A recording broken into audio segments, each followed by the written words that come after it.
I give a fuck? Why do I give a fuck? Why do I try so hard? Why do I care so much? Welcome to Why Do I Give a Fuck? A cross-cultural conversation between myself, Diane Tate, and Johanna Thompson. In these times of great struggle and possible shift, we ask ourselves, why do we give a fuck about any of it? How does the lens we see the world through impact what we see? And what do we do about it?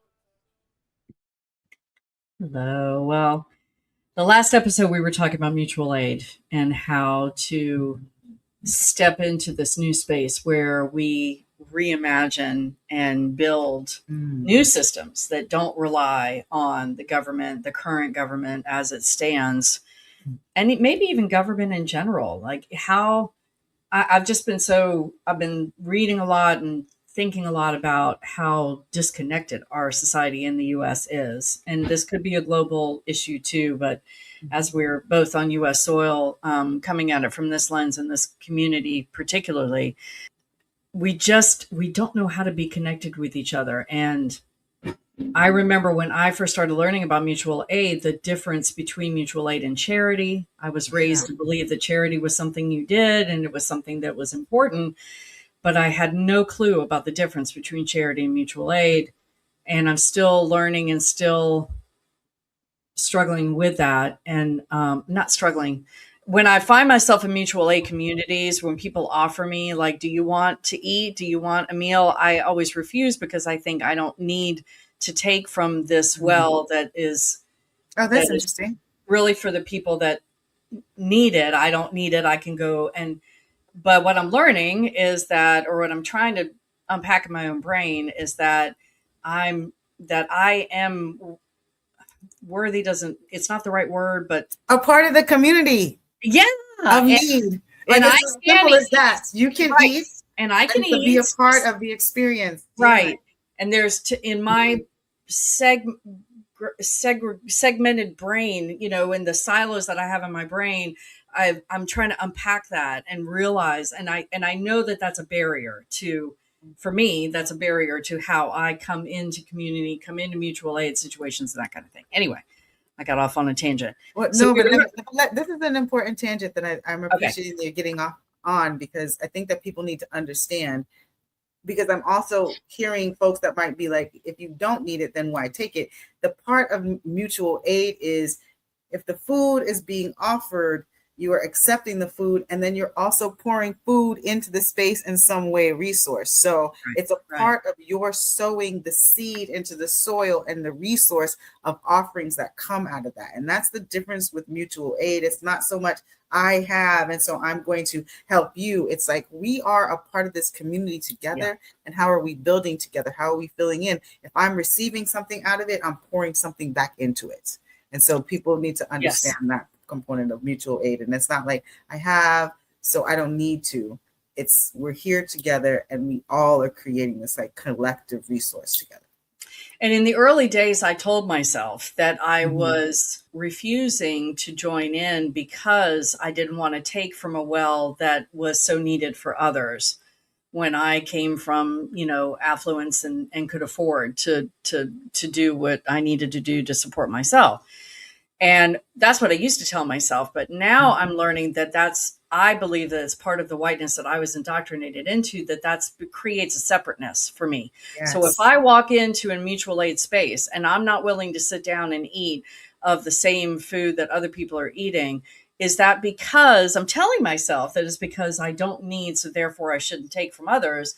But really, is it that it's a way of separating myself from people who need, that I'm not like them. I don't need. So it reinforces that whiteness narrative that I've got in my head, that I am better than, separate from, above, which is what supports the charity mindset. So I guess I said all that to say that I wanted to be clear on, in my understanding of the difference between charity and mutual aid. And so for anybody out there that looks like me, that's listening to this, if you haven't thought about the difference between those two things, I invite you to do so, to start to unpack that, because if you are in those environments, if you find yourself a person who wants to be involved in helping others, you could be causing harm even in that helping space. So I wanted to say that out loud before we went on.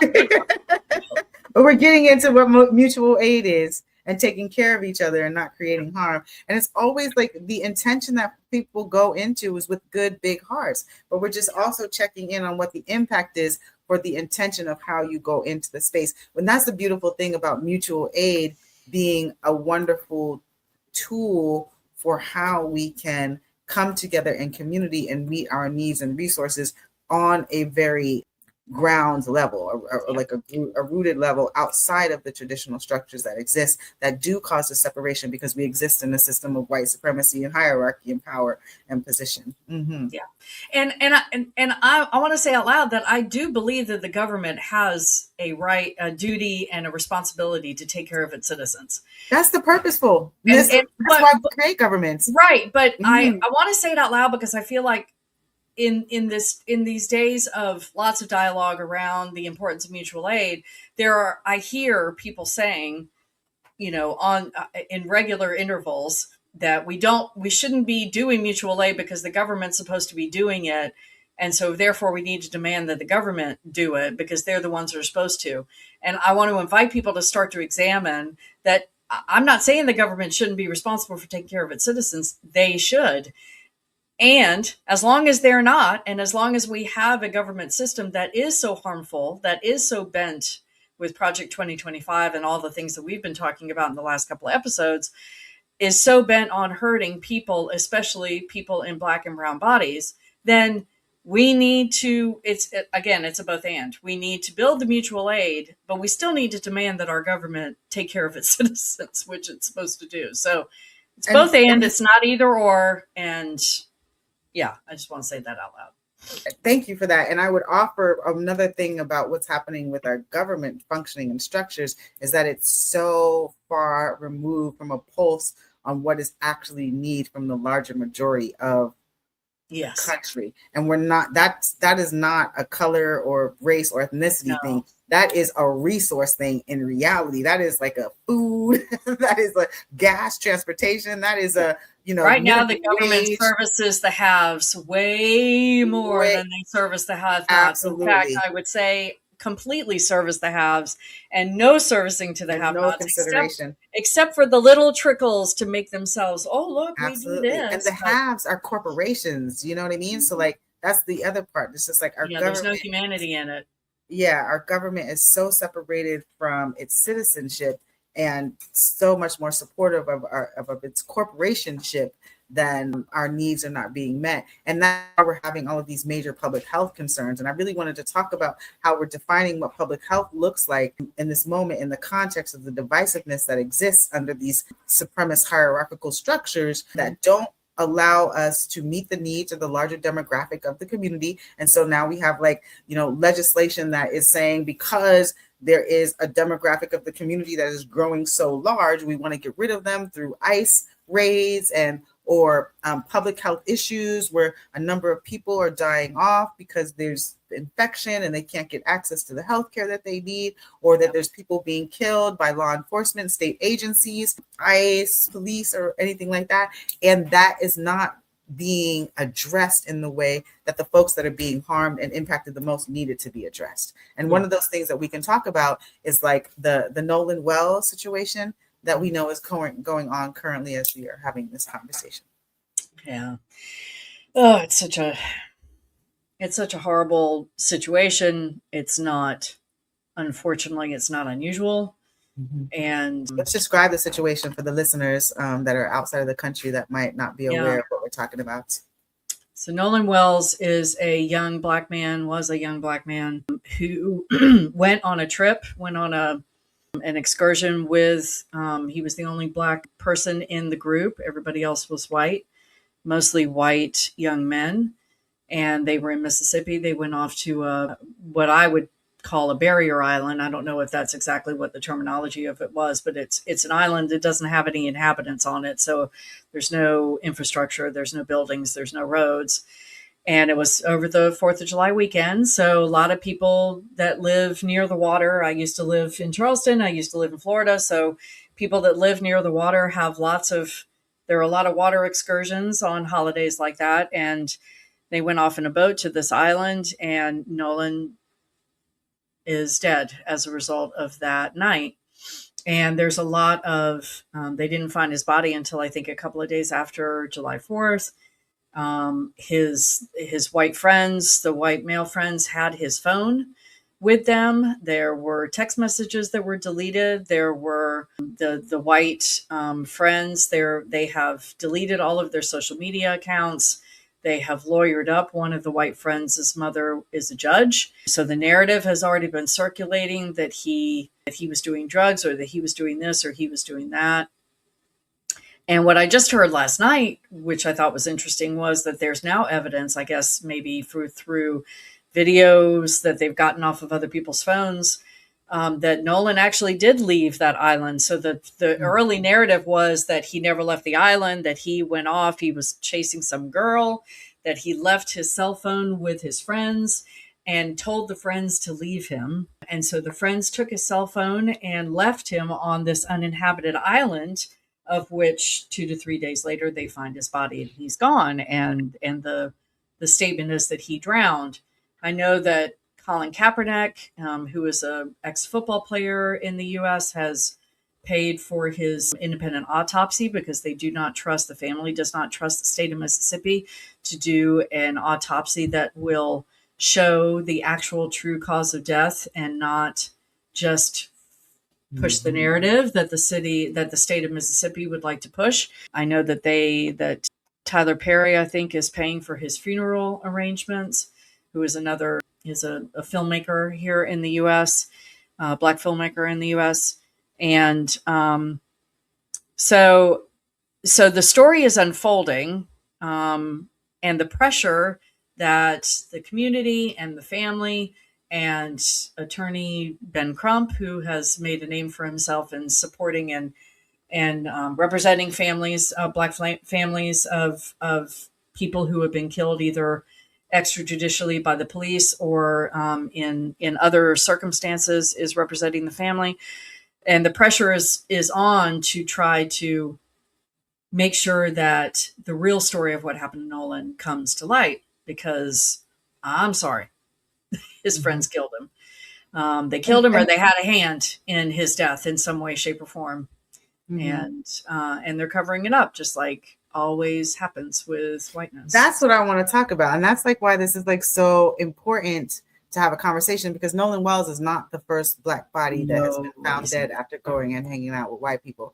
And so at this point in time, it's really important to kind of highlight that we're seeing that type of thing. It's also important to highlight the amount of violence against black and brown bodies that is increasing in this moment, and also against women that is increasing in this moment, which is a major public health issue. And so when we have these high profile cases that speak into the narrative, one, of communities and their understanding about what safety looks like when in this moment, when you are the only black and brown body going out with white folks and not coming home, what does that look like for how we continue to engage with each other? And then also what does it look like for how the state responds to who goes missing when, right? And that's like, that highlights another, because if multiple black bodies have been found dead and missing after going out with white folks and there's no accountability that's being held,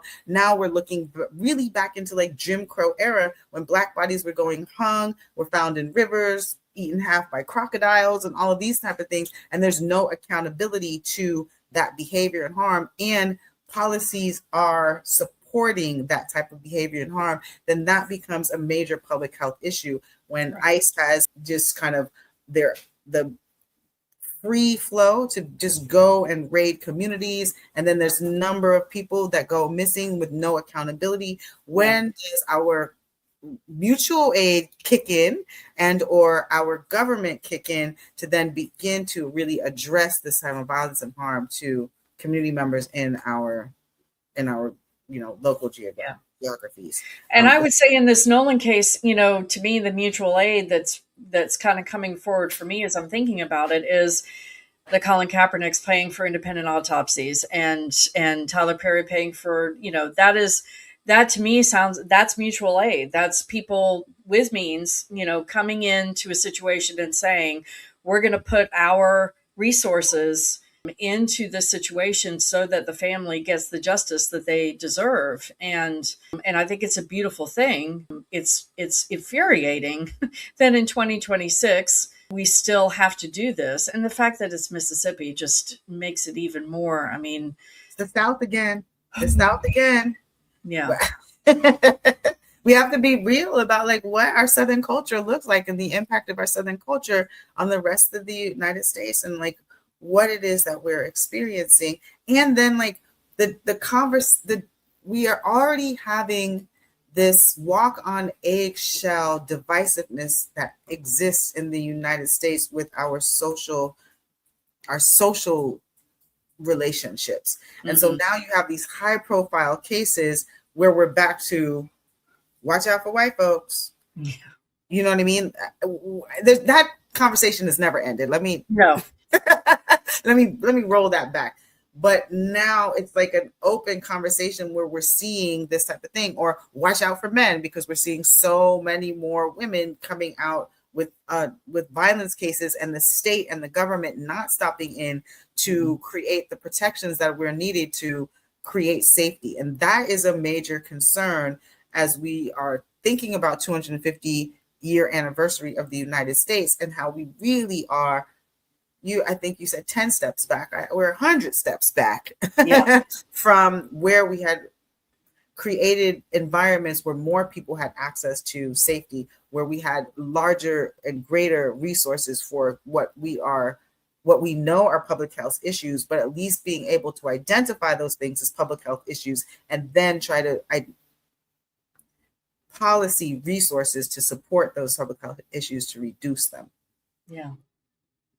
I mean, I think, I don't know exactly what the number is, but I want to say it's like 5 or 6 Black people who have just recently, in the past couple of months, been found hanging from trees. And the report that the medical examiner in the United States, and the report from the medical examiner is always that it was a suicide. And every person that I've ever talked to that doesn't look like me says Black people will never hang themselves as a form of suicide. And so it is insane to me. I mean, it's not insane. I don't want to make it sound like I'm shocked and clutching my pearls. I know where this is coming from, but it is in this day and age, in this 2026, that this is happening on the regular, in the lexicon. And number one, they're not being talked about. You know, our media does not discuss. I mean, you didn't even know the young woman that was hung in Miami. I had no idea. You had no idea. I was off the island, but I had no idea because you're not going to hear about it. They weren't even talking about it. Yeah. So I think in my head, I think a lot about mutual aid when it comes to food access, housing access to medical care. Those are the 3 things that we tend to think about when we think about mutual aid. And I think we also need to think about mutual aid in terms of our society standing up and saying this is not okay. There are protests, and there are people in the streets about Nolan Wells and supporting his family and demanding that these white boys and anybody that was in, because there were young women there too, are held accountable for their role in his death, whatever that role ends up being. It needs to be investigated. They need to, the heft and the fervor for which they would, if the roles were reversed and it was 5 Black kids and 1 white guy, and the white guy ended up dead, they would all be under the jail right now. All of those Black kids would have been as soon as he didn't come back. As soon as he didn't come back, the minute they would all be under the jail, and like Khalif Browder, God rest his soul, you know, would have stayed in jail indefinitely until you know, a trial was happening or whatever. And Khalif Browder was the 16-year-old who was sent to Rikers Island in New York, for allegedly stealing a backpack. He was kept in Rikers for months and months and months. And he was finally released because they didn't have any evidence. And it's a friggin' backpack, I'm sorry, in Rikers. And he ended up suiciding because he never was able to, it impacted him so deeply and broke his soul so deeply that he ended up suiciding. And so that's why I mention him in this, because this is not new. This is not new. And anybody that is horrified by what happened to Nolan, and what happened to all of these what has happened to all of these murdered and missing Indigenous women over the course of, I mean, this is not new. And this is white violence. And until we name it as white violence, and I really want you to be able to speak into it, because I think it's appropriate for you to speak into it, because this level of white violence, when we are putting up a shade that shows that we are not acknowledging the level of white violence and the level of lack of safety that people hold in their bodies when this type of thing is existing, contributes to the harm and contributes to the violence in ways that are not helpful for our communities at all in this day and age.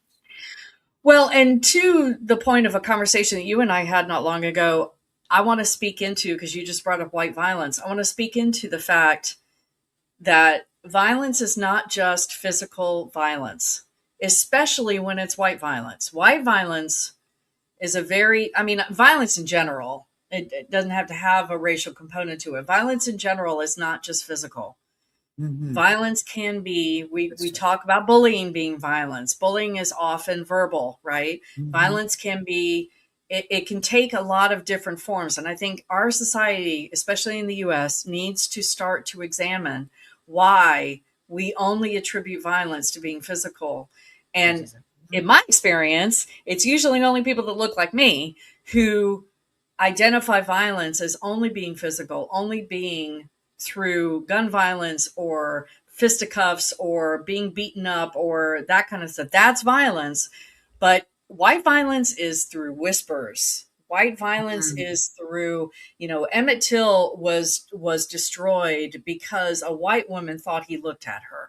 That is, the Tulsa massacre happened because a black young man tripped when he was walking into an elevator and brushed up against a white woman that was in the elevator. And she said that he attacked her. And that's why 300 plus black people were murdered in Tulsa, Oklahoma in 1921.